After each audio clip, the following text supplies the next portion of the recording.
Hello tout le monde, bienvenue dans un nouvel épisode du podcast Endorphine. On est ensemble pour une petite heure environ, peut-être un petit peu moins, pour parler de trail. Parce qu'aujourd'hui, mon focus, il est sur le trail. Je suis en plein dans ma prépa pour la Maxi Race, qui est dans un peu moins de 3 semaines, à l'heure où je vous parle. Et je vais vous en parler, parce que c'est la première fois que je vais pouvoir m'étaler un petit peu sur cette course que je prépare, le pourquoi, le comment, les réflexions que ça m'amène aussi, parce que ça m'amène plein de petits trucs que je trouve intéressants à vous partager, que vous soyez des trailers ou que vous soyez des coureurs de route qui n'avaient jamais mis un pied en trail. Je pense que ça sera intéressant pour tout le monde, vu que j'ai un peu ce double profil, entre guillemets. Je suis plutôt un routard, mais j'essaye un petit peu de faire une petite transition pour devenir un trailer correct, on va dire. Donc voilà, ça fait un gros mois que je suis focus trail. Un petit peu plus, je faisais déjà quelques sorties trail avant, mais ça fait un gros mois que mon entraînement il est vraiment focus là-dessus. Et surtout les dernières semaines, j'ai des gros week-end chocs, donc avec des 3000 mètres de D+, au total sur le week-end en deux sorties, en 24 heures environ. Donc ça travaille fort. Le but, c'est d'être au taquet pour la course du 2 juin à Annecy, la Maxi Race que je viens de repérer. Là, j'enregistre depuis Annecy. On est mardi et j'ai fait un week-end choc dimanche et lundi matin, donc je suis tout frais et je vais vous parler de tout ça. Il y a une belle progression, je trouve, de mon côté, mais là, je vous parle avec des cuisseaux qui sont quand même fracassés, notamment par la descente vers Menton-Saint-Bernard, où on perd plus de 800 mètres en 4 kilomètres. Donc autant vous dire que pour quelqu'un qui n'habite pas à la montagne, c'est inconcevable. Déjà, 800 mètres de dénivelé, ça n'existe pas. Et là, quand on perd ces 800 mètres en 4 kilomètres, le tout dans de la grosse caillasse qui vraiment est pas facile comme terrain. Donc ça fait plus de 20% de moyenne sur toute cette portion de 4 kilomètres. On est à 20% de moyenne de descente dans un chemin avec de la grosse caillasse. Autant vous dire que les cuisseaux, ils ont fini en PLS dans cette descente. Mais ça fait partie du jeu. C'est aussi un peu l'objectif en soi, de casser un peu de la fibre pour reconstruire plus fort et revenir le jour de la course au taquet de ce côté-là, d'être solide. Et ça fait partie du jeu aussi d'être dans le dur. Je vais revenir là-dessus parce que je viens pour ça aussi. Je viens pour sortir de ma zone de confort, me confronter à quelque chose que je ne connais pas, où j'ai pas l'habitude, et ça fait du bien de se retrouver dans cette configuration où on a plus de doutes que de certitudes. Je dis pas que j'ai que des certitudes quand je fais du marathon, mais j'en ai quand même beaucoup plus que quand on est dans la montagne en trail. Ça fait du bien de retrouver ce côté humble de je ne connais pas, il faut que j'apprenne, il faut que je fasse attention à comment je fais les choses, et je fais des erreurs. Et j'essaie de les éviter au maximum, mais je trouve ça hyper intéressant. Donc je vais vous raconter ça en détail aujourd'hui. Et avant ça, petite intro du podcast. Endorphine, c'est le podcast de ceux qui s'entraînent sérieusement sans se prendre au sérieux. Parce que ça, c'est mon mantra depuis 20 ans que je cours. J'aime m'entraîner sérieusement, bien faire les choses, mais sans se prendre au sérieux. Parce que je suis un coureur amateur et la course à pied, c'est pas la vie. Je suis Nico, aka Running Addict, fondateur de Campus Coach, l'appli Running qui personnalise ton entraînement. Je cours aussi depuis 18 ans. Non, presque 20 ans maintenant en réalité. J'ai couru 8 marathons avec un chrono de 2h33 et j'ai fait toutes les erreurs possibles et imaginables. C'est pour ça qu'aujourd'hui, je peux vous en parler en connaissance de cause. C'est pas que je suis meilleur que vous, c'est juste que j'ai déjà fait toutes les erreurs et donc je peux commencer à vous les expliquer avant que vous les fassiez. Donc ici c'est Endorphine, le podcast qui est conçu pour vos entraînements. Je vous partage ma passion de la course à pied, mon expérience de coureur et celle des personnes qui m'inspirent pendant vos footings. Le but, c'est que ça vous motive à courir et qu'on progresse tous ensemble. Let's go pour le sommaire de cet épisode. On va parler d'abord du contexte. Pour ceux qui n'ont pas suivi la course que je prépare, la Maxi Race, laquelle, ses spécificités. J'ai eu beaucoup de questions, autant sur Insta que sur Strava, de qu'est-ce que je préparais au final. La preuve, j'en ai pas assez parlé. Donc on va revenir un peu sur le détail de tout ça. On va parler de mon entraînement en Normandie, on va dire en Normandie ou ailleurs, en fait dans une région qui n'est pas montagneuse pour préparer un trail de montagne. Comment on fait ? Qu'est-ce qu'on peut mettre en place pour se préparer au mieux quand on n'est pas dans une région qui a les spécificités que l'on a le jour de la course. Je vais vous expliquer ça, je vais vous expliquer ce que je fais, pourquoi je pense que je suis assez confiant en fait, parce que mon week-end choc à Annecy m'a montré que j'étais quand même solide grâce à l'entraînement que j'ai pu faire en Normandie. Mais je vais aussi vous parler du fait que la montagne, ça n'a rien à voir. On peut pas, dans tous les cas, on ne sera pas prêt à 100% pour un trail de montagne sans avoir la capacité de s'entraîner sur ce terrain-là. C'est pour ça que je suis bien content d'être venu un week-end ici pour pouvoir reconnaître le parcours, comprendre un petit peu comment mon corps réagit ici spécifiquement avec des gros dénivelés up, des gros dénivelés down et sur le terrain spécifique qui est ici que je n'ai pas à la maison. On va parler du fait que un routard en trail, l'objectif numéro 1, ça doit être ne pas faire de chute. Je sais de quoi je parle vu que l'année dernière, j'en ai pris quelques-unes à l'entraînement et j'en ai pris une stratosphérique pendant le marathon du Mont Blanc. J'ai toujours une belle trace, j'ai toujours un petit coco sur mon genou qui va rester à vie, je pense, et la cicatrice de la chute. Donc, un de mes objectifs, c'est quand même de ne pas tomber. Et je vais vous parler de ma stratégie anti-chute. Stratégie est un bien grand mot, évidemment, mais pendant cette prépa, pour l'instant, je suis resté entier, il n'y a pas eu de soucis, donc on va essayer de continuer comme ça jusqu'au bout. On va parler du fait que je ne vois pas comment je vais finir ce 60 km sans prendre le mur, parce que c'est nouveau.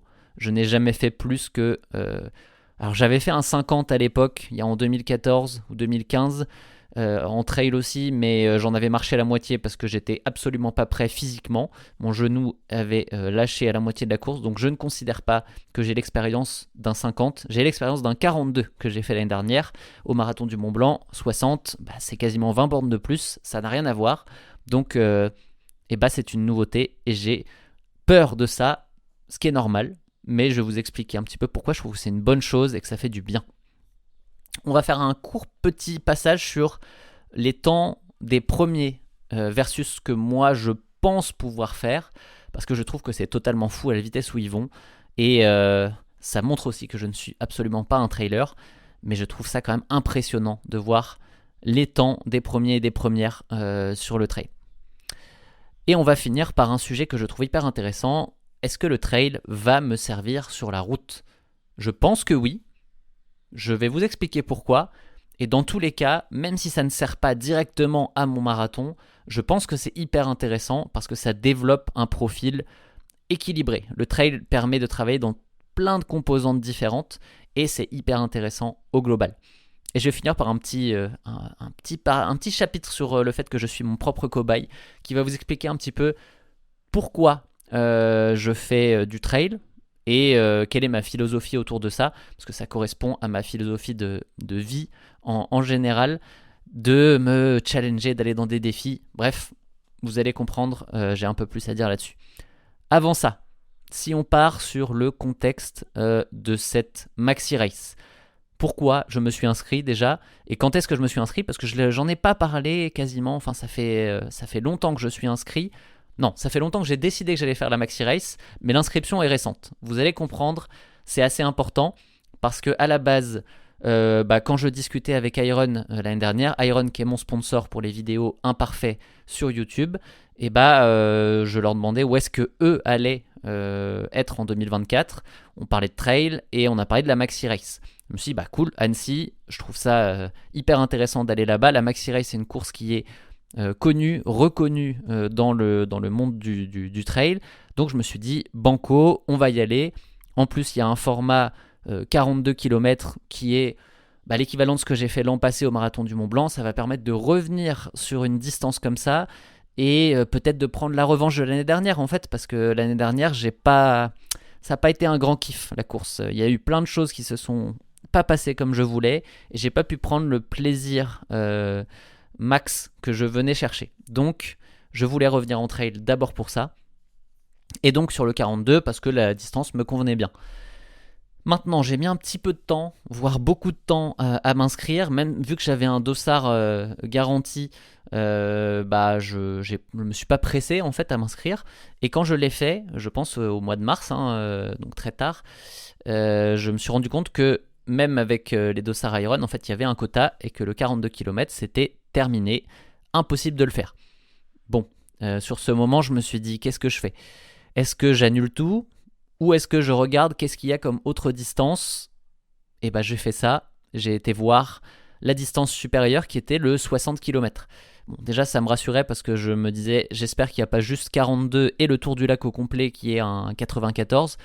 Parce que là, se partir sur un 94, sachant qu'en mars, je n'avais pas commencé la prépa trail, donc 2 mois et quelques avant la course, ça aurait été très ambitieux, on va dire ça comme ça. Le 60, bon, c'était un pari quand même, parce que à 2 mois de la course, sans avoir fait de trail, il allait quand même falloir mettre les bouchées doubles pour être prêt. Mais je trouvais le challenge intéressant, faisable, difficile mais faisable. C'est un 60 km avec 3500 mètres de dénivelé positif. Donc en tant que routard, ça me paraît beaucoup, mais ça me parle pas plus que ça. Ce que je savais, c'est que j'avais fait 2500 l'année précédente au marathon du Mont Blanc. Donc là, c'est simple, on rajoute 1000 mètres. En fait, c'est très simple, c'est parce que aussi, 42 km, en général, ça permet de grimper 2 montagnes. Et c'est pareil à Annecy. Le 42, il a grosso modo 2 montagnes à grimper. Et le 60, il y en a une troisième qui se rajoute au début de course. Donc 3 grimpettes où on passe de 500 mètres de dénivelé à 1400, 1500, grosso modo. Ça fait des grimpettes de 1000 mètres à chaque fois, plus des petits bouts de redescente-remontée, la classique quand on est dans la montagne. Donc en gros, il y a 3 cols à passer, 2000 mètres chacun de grimpettes. Donc ça fait beaucoup. Ça fait beaucoup, mais justement, le challenge est intéressant. Je me dis que je vais pouvoir...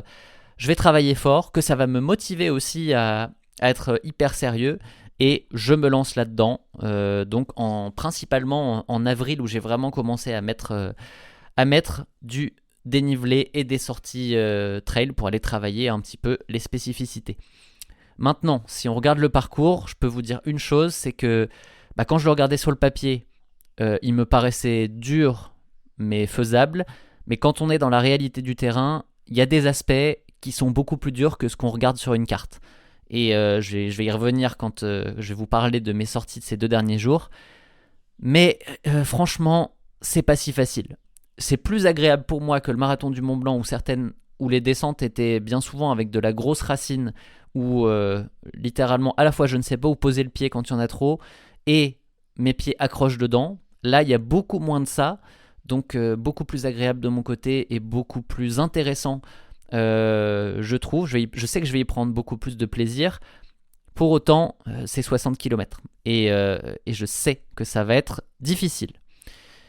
Donc voilà, on a le contexte, on a les spécificités. Maintenant, on est en avril et la question, c'est comment est-ce que j'ai commencé mon entraînement. Je vais aller regarder rapidement dans Strava pour aller vous dire à quelle date exactement j'ai fait ma première sortie de trail. Je pense que j'ai un 900 mètres de dénivelé positif le 24 mars. Donc on est au global 2 mois et 1 semaine avant la course. Non, c'est pas vrai, j'en ai une le 10 mars aussi. Le 10 mars, j'avais commencé, ça y est, je me rappelle très bien de cette sortie, c'était le jour des 15 bornes du Havre. J'étais passé sur le parcours, j'avais vu un petit peu tout le monde que je connais au Havre sur cette course. Et j'avais fait, moi, un petit 2h10 avec 750 mètres de dénivelé. Donc pas énorme, mais quand même, 750 mètres de dénivelé, c'est pas rien. Surtout quand on habite en ville, j'avais commencé un petit peu à scruter les différentes options que j'avais pour faire de la grimpette en ville. Parce que ça, c'est un des sujets. Quand on habite en ville, au final, il faut s'adapter. Parce que dans tous les cas, il faut se dire qu'on n'aura pas le terrain qu'on va avoir le jour J. C'est impossible. Moi, au Havre, déjà, je trouve que c'est plutôt pas mal. J'ai 90 mètres de dénivelé positif possible. Le Havre, c'est au bord des falaises, il y a une ville basse et une ville haute, donc on est capable de faire 90 mètres de dénivelé positif d'un coup. C'est très peu quand on considère que certaines montées vont être de 800 mètres de D+, en très peu de temps à la montagne, mais c'est mieux que rien. Donc j'ai commencé un petit peu à chercher les endroits les plus pentus que je pouvais utiliser pour pouvoir m'entraîner. Ça, c'est pour le comment. En fait, pour tous ceux qui m'ont écrit « Ah ouais, mais moi, j'ai pas de côte chez moi, c'est tout plat, il n'y a rien du tout », bah, en fait, oui. J'ai envie de dire, on peut pas changer la région où on habite. Ce qu'on peut faire, c'est essayer de se trouver le coin, ou j'ai envie de dire la côte qui va être la plus pentue qu'on peut trouver chez nous, et de la répéter comme un robot en fait. Il n'y a pas vraiment d'autre choix. Si on regarde ce que fait Casquette Verte à Paris qui prépare des ultras, bon bah il est toujours dans les mêmes côtes et il les répète inlassablement et ça lui fait son dénivelé. Ça ne l'empêche pas d'aller courir ailleurs à certains moments, mais grosso modo c'est ça la majeure partie de ce qu'il fait. Et je pense qu'il n'y a pas d'autres techniques en soi pour faire du dénivelé. Moi, ce que j'ai fait pour trouver aussi, petite astuce, pour trouver les meilleurs coins pour s'entraîner en trail, c'est d'aller sur Strava et de regarder la carte où on peut voir les segments. Donc déjà chercher les segments qui sont classés dans pentu, s'il y en a, et on va regarder un petit peu, on va trouver ceux qui ont le plus de dénivelé. Et après, on peut aussi regarder la carte dans le format standard où il y a la ligne de dénivelé. Donc par exemple, moi je suis à la mer, donc ça démarre à 0. Et je sais qu'au niveau de la mer, on est à 0. Et je regarde que si vous pouviez voir le Havre, on peut grimper jusqu'au jardin suspendu, qui est le point haut de la ville, où on est à 100 mètres de dénivelé. Donc en théorie, je pourrais réussir à faire 100 mètres de dénivelé si je fais du point le plus bas, les galets, la mer, jusqu'au point le plus haut, jardin suspendu. Bon, en fait, ça marche, mais les 10 derniers mètres de dénivelé, ils sont compliqués à aller chercher, ils prennent beaucoup de temps, de faux plats, voire de presque plats, donc ils n'ont pas grand intérêt. Moi, ce que j'ai fait, c'est que je me suis limité à 90 mètres sur une section de 800 mètres environ. Donc, ça fait quelque chose qui est quand même relativement intéressant, parce que 90 mètres de dénivelé sur 800 mètres, montée-descente, ça me prenait 11 minutes à peu près, je crois. Et du coup, sur une heure, je suis capable de faire environ 500, un peu entre 500 et 600 mètres de dénivelé. Donc sur une sortie de 2 heures, je vais en avoir environ 1100, ce qui est plutôt pas mal. Et ça m'a permis de commencer à travailler un petit peu sur des pentes. Donc dénivelé positif, travailler musculairement, c'est important, mais aussi et surtout, j'ai envie de dire le dénivelé négatif. Parce que le dénivelé négatif, c'est ce qui est le plus dur. Et j'ai un avantage pour ça, c'est aussi un inconvénient, c'est que les 3/4, on va dire entre les 2 tiers et les 3/4 du chemin de cette montée de 90 mètres, c'est sur de la route. Donc c'est un inconvénient parce qu'il n'y a pas de travail technique du tout quand on sur la route. C'est dommage parce que vous allez le voir, le travail technique pour moi c'est une faiblesse et ça demande une concentration que j'ai besoin de travailler. Là sur la route il n'y a pas besoin de cette concentration, donc on l'a pas. Par contre, avantage, la route ça permet de fracasser les cuisseaux encore plus pour bien les renforcer. Attention avec ce que je dis là, parce que fracasser les cuisseaux en descente, c'est bien, mais il faut être vraiment solide pour faire ça. Sinon, c'est blessure assurée. Parce que oui, les muscles, on peut les casser et ils vont se reconstruire. Ça, c'est la partie facile. C'est ce qu'on espère faire quand on fait de la descente sur route pour se renforcer musculairement. Mais il n'y a pas que les cuisseaux qui vont prendre. Il y a toutes les autres structures qui vont devoir encaisser la descente, et notamment les tendons, les articulations, les os. Et si vous n'êtes pas suffisamment solide de base, si vous ne faites pas votre renforcement et que vous n'êtes pas quali là-dessus, que vous n'êtes pas bien stabilisé au niveau de vos abdos, de vos muscles stabilisateurs au niveau des fessiers, bref, tout ça c'est important.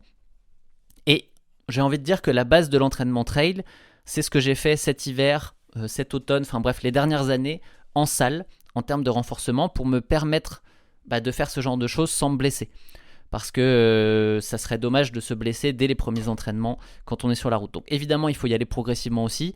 Mon 750 mètres de dénivelé dès la première sortie, il est peut-être pas super progressif au final, quand j'y pense. Mais à 2 mois de la Maxi Race, je me suis aussi mis la contrainte de va pas falloir chômer dans l'entraînement si je veux être prêt. Bref, autre avantage de faire une côte de 90 mètres de dénivelé ou moins, j'ai envie de dire, ça forge le mental.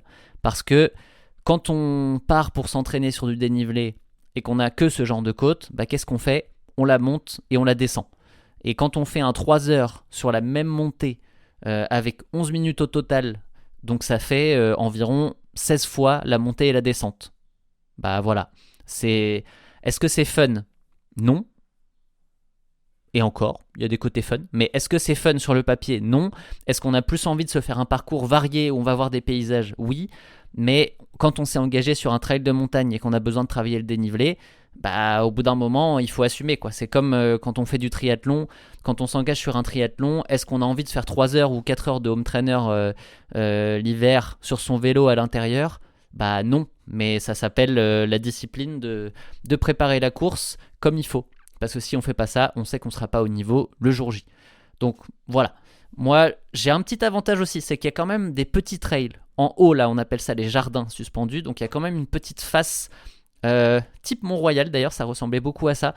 Avec des petits trails assez courts et assez pentus. Donc c'est très propice.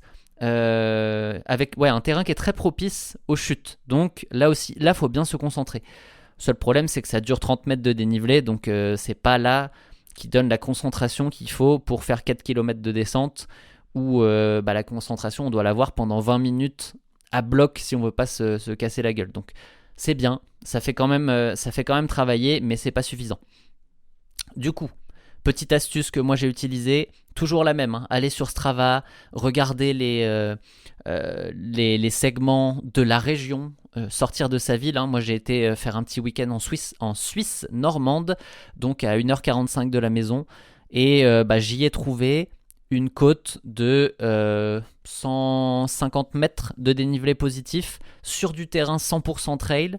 Donc là on était sur quelque chose qui était beaucoup plus intéressant parce que la spécificité du terrain, elle est importante. Je l'ai bien senti d'ailleurs sur cette sortie 100% trail parce que mes muscles stabilisateurs, à la fin, ils étaient en PLS. Mes pieds aussi, ils ont commencé à galérer un petit peu sur la fin.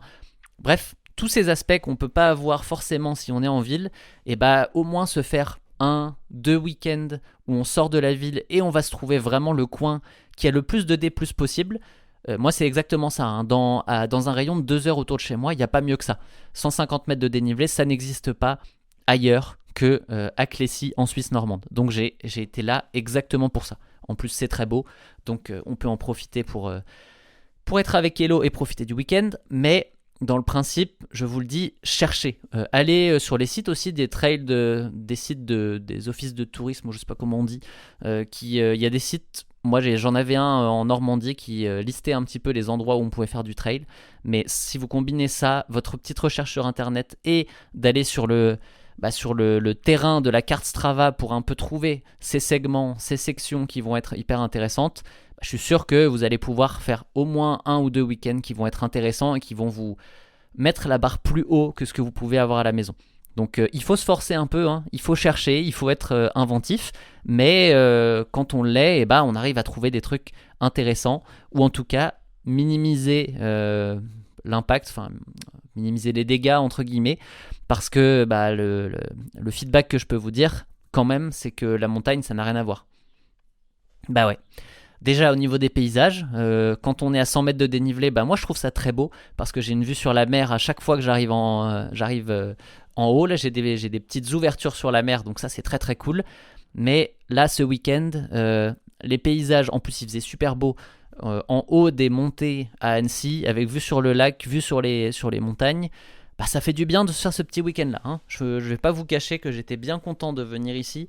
Ça fait une petite virée qui était à la fois entraînement et plaisir. Donc voilà. Maintenant, si je vous parle un petit peu de ce parcours et pourquoi c'est très différent de ce que je peux faire chez moi, parce que je vous parlais de 150 mètres de dénivelé et j'étais tout fou. Un 150 mètres qui est à 15% de moyenne, donc c'est pas dégueu, hein, ce qu'on peut faire en Suisse normande. Mais là, la plus grosse montée que j'ai faite, enfin la plus difficile montée que j'ai faite, je vous dis pas le dénivelé total de toute la montée vers le haut du col, parce que c'est un peu réparti, mais il y a un endroit où on a 520 mètres de dénivelé positif en 1,8 km, soit 31,5% de pente pendant 500 mètres de dénivelé positif. Autant dire que ça n'existe qu'à la montagne. Impossible de trouver ça ailleurs. Donc pour travailler ça, il n'y a pas le choix Et en fait, c'est même pas pour le travailler, c'est pour savoir ce que c'est. Parce que là, j'étais dedans hier à 7h du matin, parce que je suis allé m'entraîner assez tôt pour pas que ça perturbe toute la journée, vu que c'était le lundi. Et 500 mètres de dénivelé, c'est long, c'est dur. À la fin, les muscles sont vraiment cramés, alors que j'étais dans les 30 premières minutes de ma sortie. Ça, c'est le côté un petit peu flippant, où je suis arrivé en haut de cette butte, je sais pas comment on dit ça, c'est même plus une côte. Bah, je me disais, merde, il me reste 3 heures à faire. J'avais 3h30 hier. Et au bout de 30 minutes, j'avais déjà l'impression d'être cramé. Dans les jambes, évidemment, parce que mon cardio, lui, il était à 140 en réalité. Il a pas grimpé vraiment beaucoup plus haut que l'endurance fondamentale. Peut-être 145, mais à 31,5% de pente, bah, c'est dans les jambes, en fait, que c'est vraiment dur. Manque de force, manque de puissance, d'endurance de force, tout ce que vous voulez, en fait, qui permettrait d'être plus mobile, de pousser encore plus fort pour grimper plus vite. Mais ça, bah, encore une fois, c'est très spécifique à la montagne. Et je l'ai découvert à mes dépens. Même si c'est pas dégueulasse non plus. Parce que si je regarde cette petite côte, justement, hier, bah, je l'ai bien grimpé, hein. J'ai pas ralenti. J'ai réussi à aller jusqu'au bout au même rythme, grosso modo. Ce qui est pas mal. Et si je mets mon... En fait, c'est ça qui est intéressant. C'est que si je me mets en vitesse ajustée à la pente, là, l'indicateur de Strava qui nous dit un petit peu à quelle vitesse on courrait sur le plat si on faisait un équivalent, bah, quand j'étais dans cette côte, j'étais à 5,30 de VAP, de vitesse ajustée à la pente. Et bah 5,30, c'est pas beaucoup. Évidemment, je suis capable de courir bien plus vite sur le plat sans faire aucun effort. Là, mon cardio, ok, n'était pas dans les abysses, j'étais pas limité par ça. Par contre, musculairement, j'étais pas capable de grimper plus vite. Donc c'est la preuve aussi que bah, la spécificité du trail, c'est que ça demande énormément de ressources musculaires et bah, je les ai pas aujourd'hui. Mais ça se travaille. Je suis certain que si je faisais une année ou deux 100% focus trail et que j'étais vraiment à travailler ça, et bah, je serais capable de m'améliorer là-dessus, de monter plus vite, plus fort, avec un cardio qui là grimperait. Parce qu'un cardio qui se limite à 140 alors que mon max est à 185, bon, c'est la preuve que de ce côté-là, c'était pas le facteur limitant, hein. Il n'y a pas besoin d'être ingénieur pour pouvoir faire cette analyse. Mais en tout cas, c'est intéressant de voir que bah, le manque de puissance est clairement mon facteur limitant si je voulais aller plus loin dans le trail. J'en donne un petit peu de puissance avec les bâtons qui sont hyper utiles. On m'avait dit l'année dernière, mais pourquoi t'as pas utilisé de bâton au marathon du Mont Blanc ? Parce que j'en avais jamais utilisé avant, donc on n'innove pas le jour de la course. Mais je me suis rendu compte, bah, je les ai utilisés plusieurs fois dans ma prépa. Et là, sur cette sortie, je me suis rendu compte à quel point bah, ils étaient indispensables en fait, ces bâtons. Dans des côtes comme ça permet vraiment de s'économiser et de ne pas se cramer totalement les jambes. Ça permet aussi d'avoir de la puissance qui vient un peu des bras en plus des jambes. Donc ça donne vraiment un boost de les avoir. Anecdote, bah, ces bâtons, je les ai eu à la main pendant les 2 jours. Donc pendant mes 2h30 plus 3h30, 6h, 5h de sortie. 6h. Bah, j'avais pas de carquois, ils sont en rupture de stock. Donc impossible de ranger mes bâtons. Et bah, c'est pas ouf de les avoir à la main tout le temps. Déjà parce que c'est chiant à la fin d'avoir ces bâtons à la main toute la journée. Et aussi parce que sur certains terrains, j'aurais bien aimé ne pas les avoir à la main et ranger. Ça m'aurait donné mes 2 mains pour pouvoir m'équilibrer. Pas avoir ces petits trucs qui au final perturbent, j'ai envie de dire. Et je vais vous expliquer pourquoi ils perturbent. Parce que quand je suis passé à un passage qui s'appelle Roc l'Encrenaz, si j'ai bien pris mes notes, et bah, j'ai compris pourquoi la Maxi Race pouvait être un parcours où il y avait des bouchons. Parce que dans le passé, c'est quelque chose qui est pas mal ressorti. Là, quand j'ai fait des recherches sur la Maxi Race, j'ai vu qu'il y a certains endroits où il y avait des bouchons. Et bah, j'ai compris pourquoi. Parce que il faut grimper ce roc. Ce roc, il a bien le nom. Au final, c'est qu'à la fin, ça grimpe vraiment sur de la roche où bah, si on veut être bien équilibré, on est sur de la grosse pente avec le vide à gauche. Donc grosso modo, il faut être bien sur ses appuis et il faut avoir les mains dispo éventuellement si on en a besoin pour se rattraper. Bah là, avec les bâtons à la main qui tapent en plus dans les roches, franchement, c'était pas idéal. Et petit passage d'ailleurs, je vous explique pourquoi j'ai compris pourquoi il pouvait y avoir des bouchons ici. C'est qu'on doit faire un petit passage vraiment où on est en haut, on est en haut du roc, donc on voit le vide un peu des deux côtés. Et je suis pas, disons que je suis pas quelqu'un qui a un gros vertige, mais là se retrouver en haut de la montagne, à voir le vide à côté, c'est un vertige de si je tombe là, bon. Bah c'est mal parti. C'est surtout qu'en fait j'étais tout seul aussi. Donc le jour de la course peut-être que ça se passera mieux parce qu'il y aura du monde autour, il y aura des bénévoles potentiellement pour aider de ce côté-là. Mais là j'étais tout seul en haut de la montagne.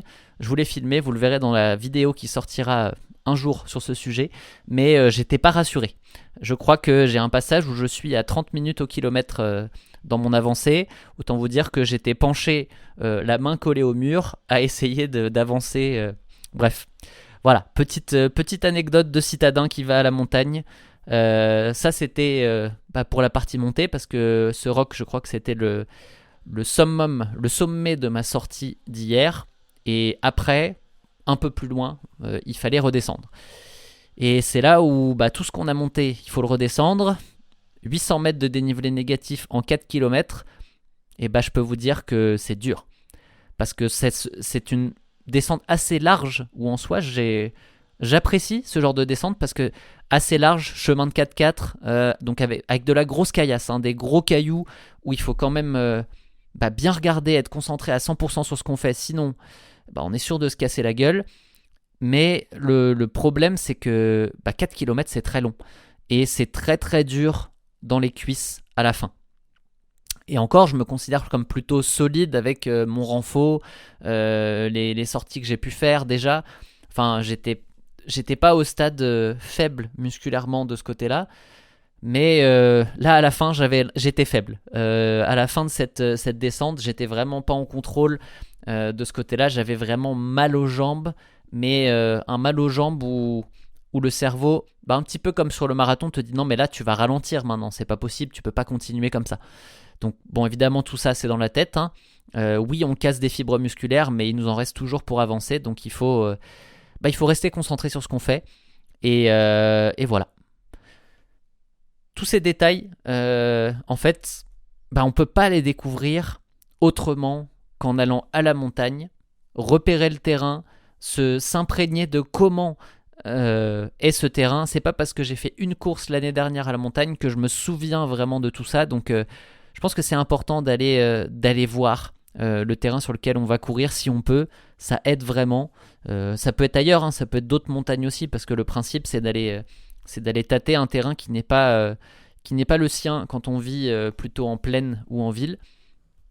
Et je pense que ça va m'aider. En tout cas, c'était dur, mais je suis assez content parce que je me suis pas fait une cheville, j'ai pas accroché de pierre où je suis tombé en avant, mais c'est le risque. Quand on descend 4 km comme ça, au bout d'un moment, le risque de chute. Sur la fin, j'ai senti quand même que je commençais à fatiguer vraiment, parce que j'ai commencé à me rapprocher de certaines pierres, j'en ai fait rouler une ou deux. Si elles roulent, c'est bien, c'est qu'elles sont pas attachées, qu'elles vont pas nous faire tomber. Si elles sont vraiment bien accrochées, c'est là où on peut avoir le pied qui reste dessus, et bim, on se retrouve par terre comme j'ai fait l'année dernière.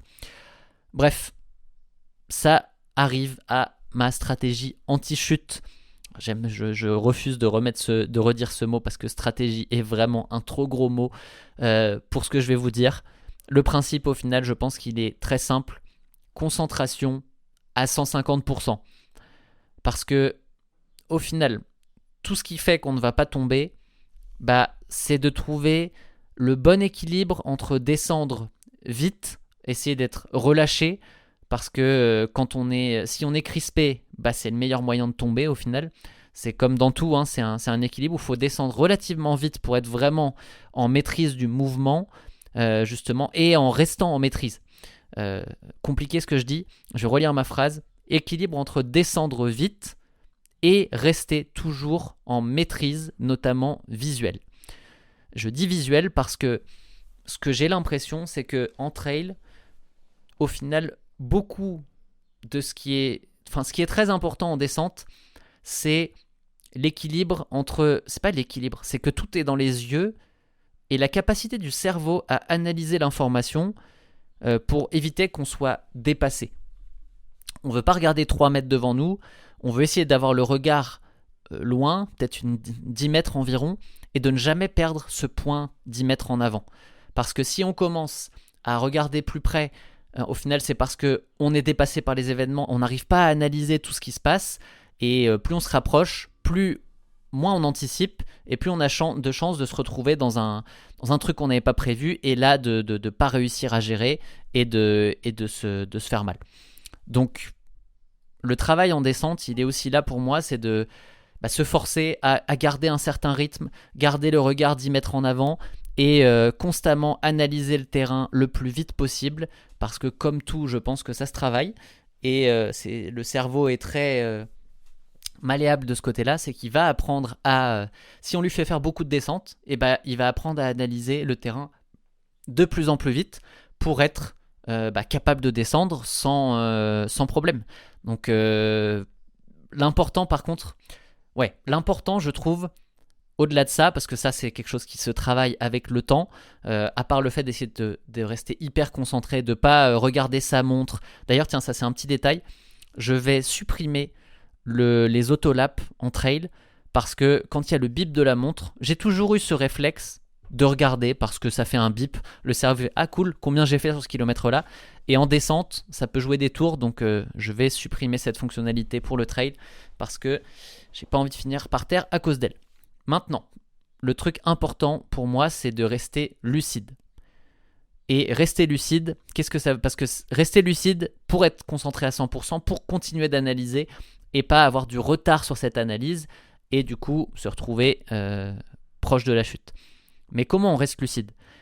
C'est de ne pas aller trop vite, parce que si on se laisse embarquer par la pente, quand je pense notamment à cette descente à plus de 20% de moyenne sur 4 km, si on se laisse embarquer un tout petit peu trop, et là on va vite, mais le cerveau a plus le temps d'analyser et on se retrouve facilement par terre parce qu'on n'aura pas eu le temps de voir venir les choses. Donc pas trop vite, pas trop lentement non plus, sinon on se retrouve uniquement à freiner.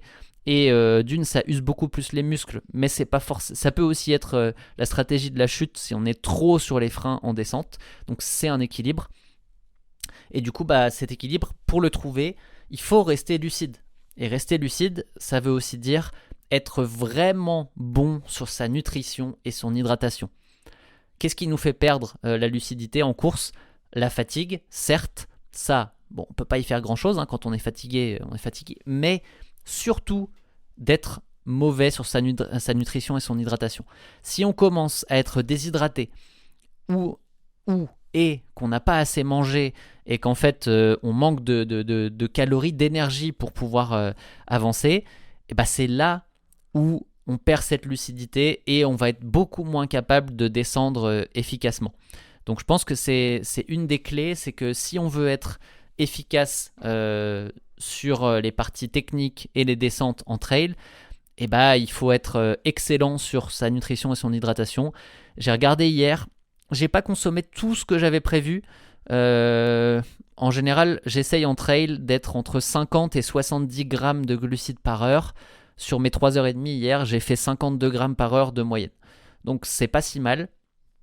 Et niveau hydratation, j'ai vidé 3 gourdes plus une petite. Donc grosso modo, j'ai fait 1,75 litre en 3h30.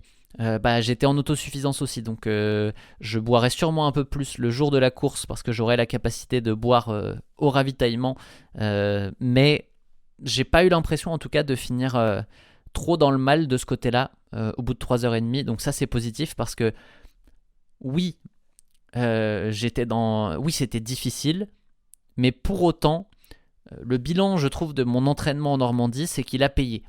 Parce que c'était difficile en montagne, mais je ne me suis pas senti totalement à la rue. Techniquement, déjà parce que les quelques petits chemins que j'ai pu faire à Villequier, à Clécy notamment, étaient, on va dire, suffisamment techniques pour m'obliger à travailler cette concentration, cette qualité de pied et d'appui et m'adapter à ça. Donc quand je suis arrivé à Annecy pour mes recos, j'ai pas été totalement dépaysé. Et j'ai trouvé ça même relativement agréable. Donc ça c'est cool. terrain me convient peut-être un peu mieux aussi que celui du marathon du Mont Blanc. C'est un autre point positif, mais grosso modo, j'ai pris du plaisir dans tout ça et j'ai hâte de découvrir ce challenge qu'est le marathon qu'est la Maxi Race au global. Dernier point avant d'aller là-dessus, en descente, pour être efficace, il faut se faire des quads en béton. Il n'y a pas le choix. Donc c'est là où je reviens à ma stratégie de faire des descentes sur route et de fracasser un petit peu le muscle en amont plusieurs fois pour qu'il se reconstruise plus fort. Donc c'est pas grave d'avoir des courbatures. Au contraire, c'est le genre de cas où casser de la fibre, comme on dit dans le trail, ça permet de la reconstruire plus solide et d'être encore plus capable la fois d'après de descendre. Donc ça fait déjà 3-4 fois que je fais ça. Là, j'ai pas eu besoin de route à Annecy pour le faire. Cette fameuse descente de 800 mètres de dénivelé négatif, elle m'a bien fracassé les quads. Pas à 100%. Je marche toujours aujourd'hui. J'ai des douleurs, mais elles sont pas non plus exceptionnelles. Donc ça veut dire que j'ai bien travaillé de ce côté-là en amont. Et du coup, bien travailler, ça veut dire faire son renforcement à la salle et travailler les descentes aussi à l'entraînement. Il n'y a pas que les montées qui sont importantes. Et du coup, qu'est-ce que ça amène d'avoir des quads en béton ? D'être capable de garder cette foulée qui reste efficace, fluide dans les descentes et aussi de bien lever les pieds. Parce que malheureusement, quand on est dans ce genre de descente qui est hyper, j'allais dire rectiligne, c'est pas le mot, mais c'est vraiment 4 km où c'est exactement le même terrain pendant 4 bornes, la même pente, et en fait on n'a pas le choix de faire évoluer sa foulée là-dedans. On est obligé de faire les 4 bornes quasiment avec la même foulée, et du coup il faut être capable de continuer de descendre efficacement, même quand on sent que les quads ils sont cramés.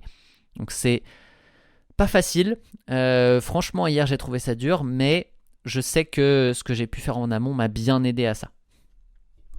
Maintenant, est-ce que ça me sécurise dans le fait de penser que je vais tenir 60 km sans me prendre le mur ? Absolument pas. Honnêtement, j'ai fait 70% du parcours en 2 jours. Si je reviens sur le parcours, je vous ai dit qu'il y avait 3 montagnes et j'en ai fait 2 sur les 3. Donc le premier jour, j'ai fait la dernière, de Menton-Saint-Bernard jusqu'à l'arrivée à Annecy. Donc j'ai reconnu celle-là sur ma plus petite sortie, celle de 2h30. Et le lendemain, j'ai fait toute la partie du milieu du parcours qui va du kilomètre 18 à Faverges jusqu'à Menton-Saint-Bernard au kilomètre 45 à peu près. Et c'était pas de la tarte. Et pourtant, je n'ai fait que 2 tiers du parcours. Je n'ai même pas fait la première montée, la première montagne de ce parcours. Donc, ok, je vois pas comment je pourrais faire. J'ai envie de dire, je pousse le trait, mais aujourd'hui, je ne vois pas comment je pourrais faire ces 3 montagnes de suite d'une traite. Ça me semble impossible. C'est normal, je n'en ai jamais fait. C'est tout l'intérêt, je trouve, d'aller vers l'inconnu. On n'est pas capable de visualiser le chemin de la réussite. On doute beaucoup, on se remet en question, on se pose plein de questions en fait, on réfléchit comment bien faire, on essaye d'être le plus sérieux possible parce que justement l'objectif nous fait un peu peur entre guillemets. Bref, c'est sortir de sa zone de confort et ça nous oblige à être encore plus concentré qu'on pourrait l'être. Je dis pas que le marathon c'est quelque chose que je maîtrise à 100% aujourd'hui et que j'ai plus de doute du tout, mais quand je vais sur un marathon, je sais à quoi m'attendre, je sais ce que je dois gérer. Bref, il y a plein de choses qui sont en contrôle, qui ne le sont pas du tout là quand je vais me présenter au départ de ce 60 km trail. Et du coup, je trouve que c'est hyper positif de faire ça. Parce que ça nous... En fait, on se met un challenge dont on ne sait pas du tout ce que ça va donner. Ça fait du bien. Surtout quand on est à la montagne, parce que ça remet un petit coup derrière la tête de sois humble, sinon tu vas prendre cher. Parce que même si tu es humble et que tu essayes de faire du mieux possible, il est possible que tu prennes cher quand même. Mais si tu ne l'es pas, c'est sûr que tu vas te faire démonter par le parcours qui sera plus fort que toi. Donc perso, je trouve ça hyper intéressant. Et j'ai une bonne nouvelle, j'ai envie de dire. c'est que de mon côté, même si là j'ai du mal à voir comment je vais tenir 60 km, si je rationalise un petit peu, ce que je vous invite à faire, c'est pas juste d'avoir un feeling de oh là là, mais comment je vais faire pour faire la distance qui est prévue. Ça marche pour tout, ça marche pour un marathon. Quand vous vous dites mais je vois pas comment je tiendrai 42 km à cette allure, et ça marche en trail quand on se dit ok, j'ai fait 3h30, j'ai fait 27 bornes et je dois en faire 60 dans 3 semaines. Bah là, ce que je me suis forcé à faire, c'est que à la fin de ces 3h30, quand j'étais justement à la fin de cette fameuse descente, je me suis dit ok, t'es cramé, t'as mal aux jambes, très mal aux jambes, certes. Mais si tu fais vraiment l'analyse globale, comment tu vas, bah, pour tout le reste, je me suis trouvé finalement en bonne forme.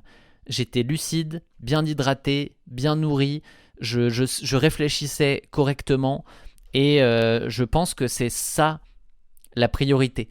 Parce que mon analyse aujourd'hui du trail, c'est que avoir mal aux jambes au bout de 3 heures d'effort, quand on sort d'une méga descente, bah c'est un peu le cas pour tout le monde. C'est pas parce qu'on a mal aux jambes que ça va pas. De toute manière, il va y avoir un peu de plat, après il va y avoir de la montée. La variété qu'il y a en trail permet un petit peu de se refaire la cerise entre guillemets, même si tout ce qu'on a cramé en descente comme fibre musculaire, on les retrouvera pas. Ça fait partie du jeu quand même d'en cramer un sacré paquet dans la plus grosse descente du parcours. Donc le principe pour moi, ça a été de me dire ok, oui, t'es dans le dur, c'est pas facile, mais en même temps, t'es quand même bien par rapport à où tu en es dans l'entraînement. Si je prends le fait aussi que, il faut analyser quand on regarde son entraînement, qu'est-ce qu'il y avait autour. Le jour de la course, on va arriver avec une fraîcheur importante. Là, moi, j'étais à l'inverse dans un cycle d'entraînement intense, difficile, bref, où la semaine dernière, j'ai déjà eu un week-end à 3000 mètres de dénivelé positif au total, donc avec un 2 heures et un 3 heures le lendemain. Désolé. Et ensuite, le jeudi, donc le jeudi avant ce week-end choc, je me suis tapé un 8 x 1000 seuil 60++. Donc autour de... Je vais revenir là-dessus. J'ai fait 2 fois 1 heure de vélo. Et la veille de ce week-end choc, j'ai fait un 10K tempo à 3,50, 3,55. Plus 3 fois 20 secondes rapide. Bref, pour mettre une petite fatigue en plus dans le corps avant d'attaquer ce week-end. Donc c'est normal de finir un peu cramé quand on est à l'arrivée de tout ce week-end où au total ça a représenté 45 km, 45 km et 2800 mètres de dénivelé positif en tout. Donc il faut relativiser les choses quand on est dans l'entraînement. Et moi, ce que je me dis, c'est que ça va le faire. Même si je suis absolument pas dans l'assurance que ça va le faire, j'essaye de me mettre en condition que, ok, j'ai tout fait comme il fallait. Donc maintenant, on va donner le maximum le jour de la course. On va essayer d'être intelligent dans la manière de la gérer. Et ça devrait le faire. Donc se mettre tout de suite dans un état d'esprit positif de je vais y arriver, quoi qu'il arrive, je donnerai mon max, je m'adapterai dans les moments où ça sera difficile et je vais y arriver. Voilà, c'est toujours cette question d'état d'esprit versus mental dont on parlait la dernière fois. C'est de dire, il faut avoir le bon état d'esprit, se dire je fais bien les choses, je fais le maximum et après, advienne que pourra le jour de la course. Je pense que c'est important de se redire ça, même si on est sur une distance qui est totalement nouvelle et où on pense qu'on ne va pas y arriver en soi. Maintenant, la question finale, c'est pas la question, c'est le questionnement que j'ai, c'est j'ai été regardé en fait sur le site de l'orga de la Maxi Race. On a un départ à 5h20 du matin. Oui, ça va être tôt déjà, ça c'est autre chose. Ah, d'ailleurs, j'ai pas pensé à prendre ça dans mes notes, mais important. Départ à 5h20 ou 5h30 du matin selon la vague de départ. Comment on fait pour le petit-déj ? Parce que je sais qu'on dit souvent prenez le petit-déj 3 heures avant la course, Ça, c'est le standard pour essayer de bien digérer. Et autant sur route, ça peut être intéressant, même si un jour de course, jamais je ferai ça parce que se lever 3 heures avant, quand le départ est tôt, ça empiète sur le sommeil et je préfère dormir. Mais sur un trail, je trouve que c'est le format où en fait prendre son petit déj longtemps à l'avance, c'est pas nécessaire. Perso, je l'ai répété plusieurs fois là dans mes sorties que j'ai fait tôt le matin ces dernières semaines, où je prends le petit déj dans le transport qui m'emmène au départ. Là à Annecy, je prenais le bus de Annecy jusqu'à Faverges par exemple. Hier, j'avais 45 minutes de bus pour prendre mon petit déj. Donc évidemment, j'ai pas pris des trucs de fou, hein. J'ai pris une banane et des céréales pour m'amener les glucides que j'allais avoir besoin sur le début du parcours. Donc j'ai essayé de manger quand même en quantité suffisante et je trouve qu'en trail, ça gêne beaucoup moins de manger littéralement juste avant le départ que sur la route. Peut-être aussi parce qu'en trail, on attaque rarement par une descente, parce qu'on attaque dans les vallées en général, donc en montée, le ventre ballonne beaucoup moins. Mais voilà, je ne me lèverai pas à 2h du matin pour manger mon petit-déj, je me lèverai à 3h30 parce que je crois que c'est l'heure de... La navette, elle est pas loin de cette heure-là. Et après, je mangerai dans le transport pour aller au départ vers la course. Et après, je mangerai tout au long de la course. Voilà, je sais pas d'où est-ce que j'étais parlé. Ah oui, départ 5h20 et arrivée annoncée des premiers pros à 10h40. Quand j'ai lu ça, je me suis dit, mais comment ça, 10h40 ? C'est-à-dire que les gars, ils vont mettre 5h20 pour faire 60 km et 3500 mètres de dénivelé positif. C'est simple, ça fait plus que 10 km/h. Ça fait entre 10 et demi, j'ai pas fait les calculs, mais ça fait largement plus que 10 km/h pour un 60 km en montagne avec tout ce dénivelé. Personnellement, je trouve ça malade. Quand on les voit à la télé en vidéo, on comprend aussi parce qu'on les voit souvent courir dans des montées. Moi, je cours quasiment pas dans les montées, je suis quasiment toujours en power walking, donc en marche active avec les bâtons, et eux, on les voit courir. Mais moi, si je fais mes calculs, je me dis, mais si déjà j'arrivais à faire 7h30, ce serait excellent au final. C'est-à-dire 2 heures de retard sur les mecs de devant. Bon, spoiler, j'ai pris 2 heures au marathon du Mont Blanc. Les premiers, ils mettent entre 3h40, je crois, et moi, j'ai mis 5h40. Donc, on va se dire que c'est logique que je prenne au moins 2 heures aussi sur cette maxi race. Mais je suis quand même hyper impressionné par la vitesse à laquelle ça court, sachant que sur le plat, je ne serais pas à des années-lumière de ces gars-là non plus. On dirait, peut-être si je prends un Mathieu Blanchard par exemple, je serais à une dizaine de minutes sur marathon, peut-être 15 si vraiment il s'entraînait spécifiquement pour ça et que c'était sa discipline. Mais grosso modo, si je faisais un ratio entre le temps du marathon et le temps de cette course, ça me donnerait un retard de 20-30 minutes sur ces gars-là. Là, ça va se transformer en 2 heures, peut-être 2 heures et demie. Enfin, c'est fou la différence. Évidemment, ça prouve que je ne suis absolument pas un trailer, toujours pas. Mais je trouve quand même que c'est hyper impressionnant la vitesse à laquelle ils sont capables de courir en montagne. Et c'est beau à voir aussi. Voilà, pour la petite section sur les pros. Maintenant, je voudrais finir avec quelque chose que je trouve important, intéressant. On me la pose souvent la question aussi. Est-ce que le trail va me servir sur la route ? Et c'est difficile à dire. Parce que, en réalité, si on analyse l'an passé, je voulais voir justement si ça pouvait servir. Mais avec ma chute sur le marathon du Mont Blanc, j'ai eu presque 1 mois de coupure totale, dont 2 semaines où je ne pouvais quasiment pas bouger la jambe, là où je marchais avec une jambe de bois. Donc, entre cet arrêt d'1 mois, la reprise progressive en août, en fait, j'ai pas pu vraiment voir l'effet de l'entraînement trail puisqu'il est parti en fumée avec cet arrêt.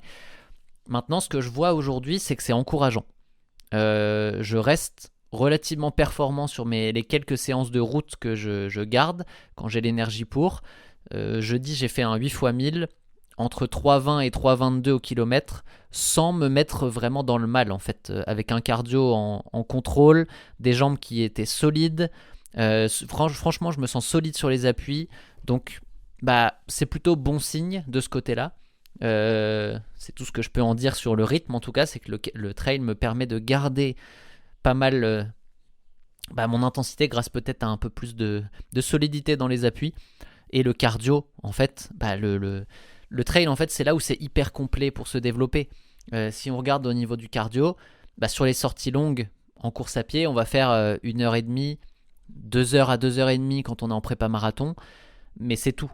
Là, on a des longues durées à un cardio assez élevé, entre 70 et 80% fréquence cardiaque maximale selon le terrain.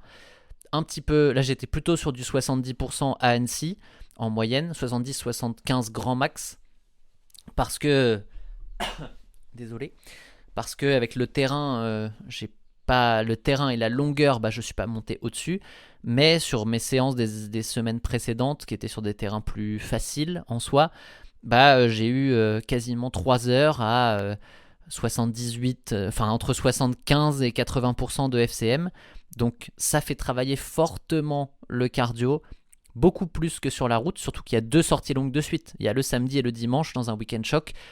Donc au total, on est sur du 4, 5, 6 heures de travail dans ces intensités.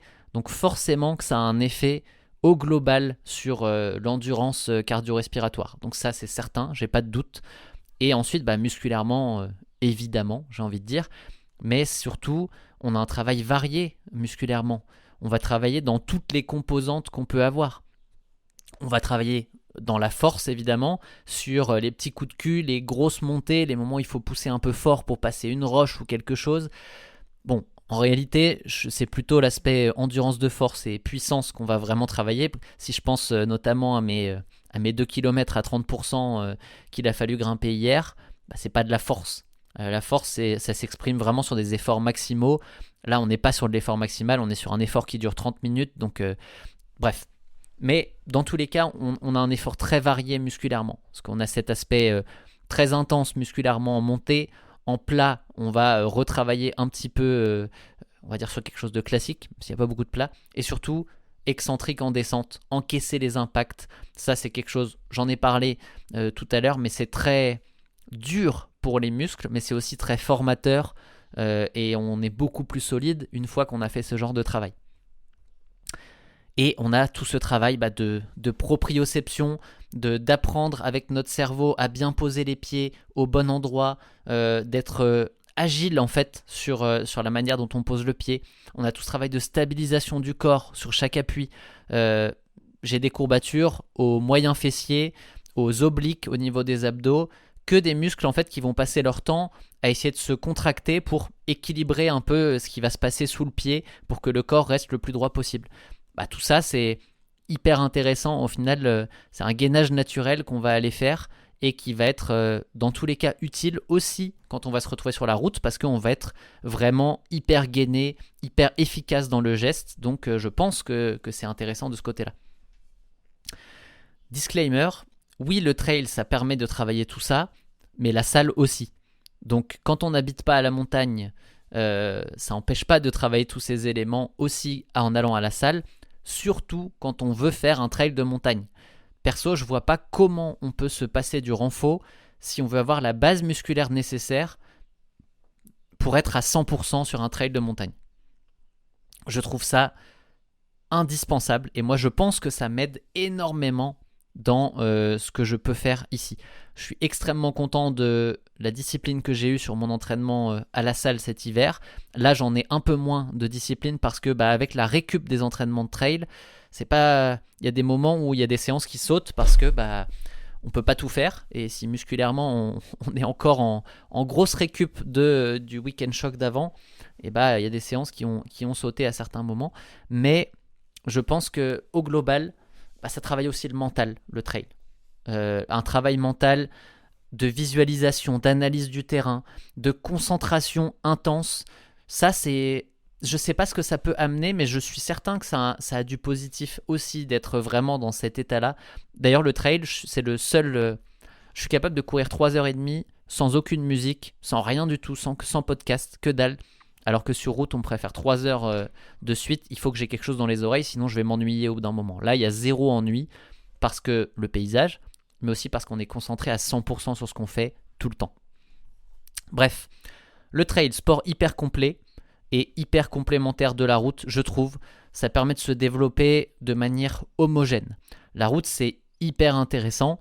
C'est cool parce qu'on apprend à être hyper efficace sur un geste. Mais justement, on est toujours sur le même geste, dans la même dimension, les mêmes angles. Donc au final, on est vraiment sur la répétition de quelque chose de très systématique. Le trail, ça va permettre de se renforcer dans toutes les autres composantes pour être un meilleur au global, plus en forme au global, on va dire. Voilà, j'espère que c'est clair. Je voudrais finir sur le fait que je suis mon propre cobaye. Vous expliquer un petit peu pourquoi aussi je fais du trail. Parce que j'ai envie de voir évidemment du paysage, hein. C'est cool de pouvoir se promener en montagne et de voir des belles choses. Mais mon but, c'est aussi d'expérimenter le trail de l'intérieur, de vivre à fond cette épreuve et d'en comprendre les enjeux et les spécificités. Parce que j'ai toujours aimé ça, découvrir. Je suis curieux, j'ai envie de découvrir, de comprendre les choses, de les analyser et de les améliorer ensuite. Et dans cette discipline, on a tout ça. Moi, je suis novice, j'ai encore tout à comprendre en trail et j'adore ça. J'adore être dans cette situation de ok, abreuvons-nous des infos des experts pour comprendre les problématiques et essayer de s'en imprégner pour soi-même être capable de faire mieux sur cette discipline. Puis je ne vais pas cacher aussi que le trail, ça va clairement être un focus majeur de développement sur campus. On veut rendre l'expérience d'entraînement des trailers aussi qualitative que possible. Et pour ça, le meilleur moyen, c'est d'aller s'imprégner un peu de comment ça fonctionne, de comprendre les problématiques et ensuite de pouvoir travailler dessus pour que on puisse vraiment tout mettre en place pour que l'entraînement campus soit hyper quali. Voilà, petit spoiler quand même. Je serai au taquet sur ma prépa marathon. Je ne sais pas si c'est un spoiler au final, mais c'est sur la suite. Je serai au taquet sur ma prépa marathon pour atteindre le 2h30 cet été. Dès que le trail est terminé, ça va partir en mode route. Et je vais vous dire que cette prépa, elle va être légendaire. On va donner le max du max. Je veux ces 2h30. Je ferai tout pour y arriver. Pourquoi ? Parce que j'ai envie de l'atteindre, évidemment, mais je voudrais aussi clore ce chapitre du marathon et passer au trail l'année prochaine. J'aimerais faire une année complète dédiée au trail.